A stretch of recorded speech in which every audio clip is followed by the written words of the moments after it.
China's new high-power microwave (HPM) weapons promise to redefine electronic warfare, countering US advancements in drone and space capabilities while closing the firepower gap between their warships. This month, the South China Morning Post (SCMP) reported that Chinese scientists have achieved a significant breakthrough in developing a compact HPM weapon capable of generating electromagnetic pulses comparable to a nuclear explosion. The SCMP report mentions that China's HPM weapon can generate electric fields up to 80,000 volts, comparable to the EMP pulses generated by nuclear explosions.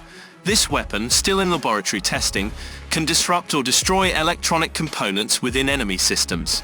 It mentions that the research behind it, conducted by a joint team from the National University of Defense Technology in Changsha and the Northwest Institute of Nuclear Technology in Xian, overcame the challenge of preventing the weapon from self-destructing due to its intense pulses.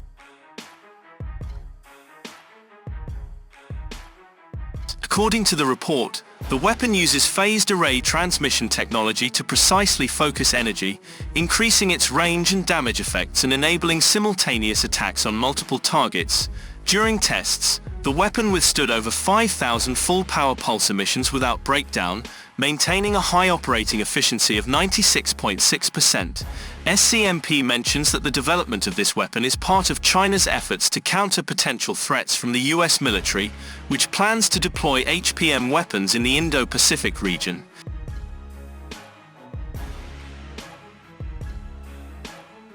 It notes that the People's Liberation Army, PLA, is also pursuing anti-satellite capabilities, targeting communication satellites like Starlink, which played a significant role in the Ukraine war. It says this advancement marks a crucial step in China's military technology, enhancing its strategic capabilities in electronic warfare.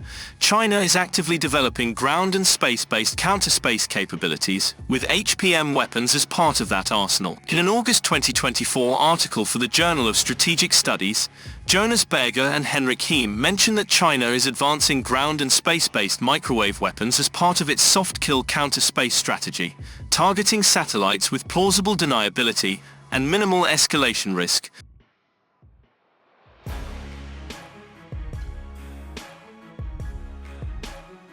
Berger and Heim note these weapons, along with electronic warfare and cyber tools, enable reversible or lasting disruption without creating debris or provoking retaliation. China's recent advancements in HPM weapons show its focus on these systems as a counter to drone swarms, which the US is actively developing through its Replicator initiative, which aims to expedite the fielding of expendable air, sea, and land drone systems. Far from China's HPM weapons being mere laboratory experiments, the War Zone reported in November 2024 that during that year's Zhuhai Air Show, China unveiled multiple HPM systems designed to disable drones and other aerial threats. The War Zone mentions that the showcased HPM weapons developed by state-run firms China South Industries Group Corporation, CSGC, and Norinco include a large planar array mounted on an 8x8 light armored vehicle chassis, and a more extensive system installed on a Shackman SX 2400 and 2500 Series 8x8 truck. China has fielded phased and planar array designs for HPM weapons. A planar array design, such as the ground-based HPM weapon described by the War Zone report, consists of multiple emitting elements arranged in a flat, two-dimensional plane. It focuses signals on specific directions but usually needs physical or mechanical movement to change the beam's direction.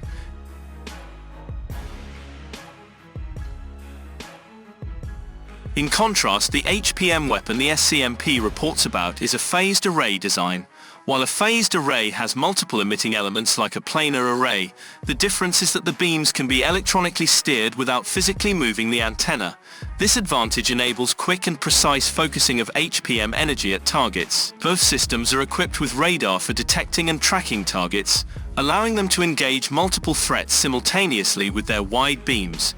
HPM weapons provide military advantages against multiple targets, such as swarming drones and LEO satellites. They can disrupt electronic systems without visible damage, are cost-effective, and are scalable for various platforms. Their wide beam allows the engagement of multiple targets at once.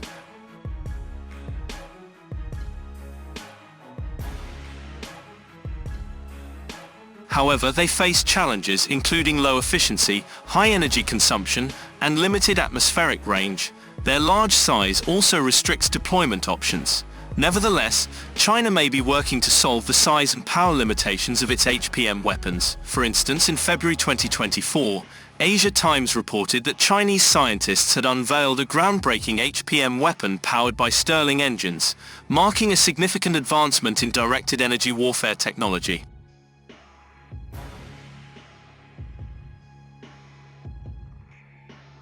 This weapon, developed by a National University of Defense technology team, utilizes 4 compact Stirling closed-cycle heat engines to convert thermal energy into mechanical energy efficiently. It drives HPM waves capable of disabling drones, military aircraft, and satellites. The weapon's superconducting coil generates a magnetic field of up to 4 Teslas, significantly reducing energy consumption compared to existing technologies. Initial tests show that the weapon consumes only 20% of the energy needed by existing technologies and can function continuously for 4 hours.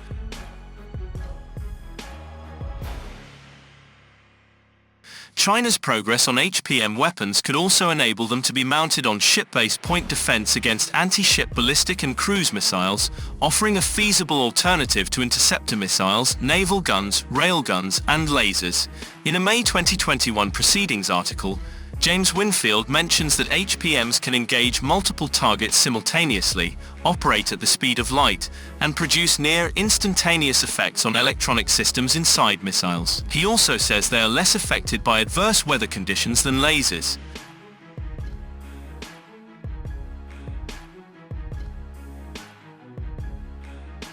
However, he says HPMs have significant drawbacks, such as high energy consumption and the need for substantial power sources, which can limit deployment options.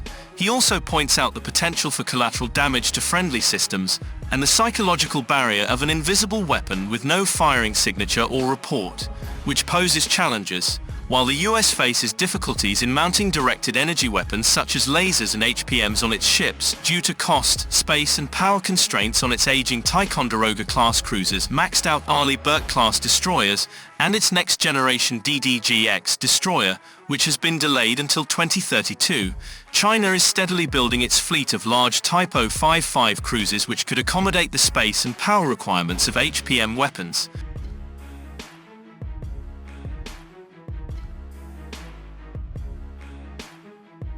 Maritime Insight reported this month that China is building its 10th Type 055 cruiser, aiming to build 16 such ships. This situation is unlike the US Navy's Ticonderoga-class cruisers, which have almost reached the end of their service lives and whose operating costs drain funds that could be used for more feasible projects.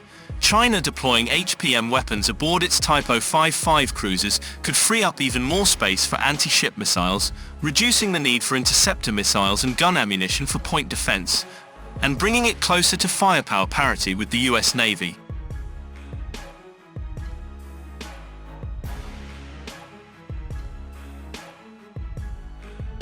In a December 2024 article for the Institute of International and Strategic Studies, IISS, Johannes Fischbach mentions that as of 2024, the plan has achieved over 50% of the US Navy's Vertical Launch System, VLS cells, fielding nearly 4,300 VLS cells on 84 principal surface combatants, compared to the US Navy's 8,400 cells on 85 ships. Fischbach says this progress is marked by the People's Liberation Army Navy's plan, increased production rates, with the Type 052D destroyers and Type 055 cruisers contributing significantly. In contrast, he points out that the US Navy's VLS capacity has declined due to the retirement of aging Ticonderoga-class cruisers and slower new ship construction rates. According to him, the US Navy's current production rate of Arleigh Burke-class destroyers is 1.6 per year, while the plan's Type 052D destroyers are produced at a rate of 3.1 per year. While he says the US Navy's plans include the development of the DDG-X destroyer and the Constellation-class frigate, these are not expected to enter service until the late 2020s or early 2030s.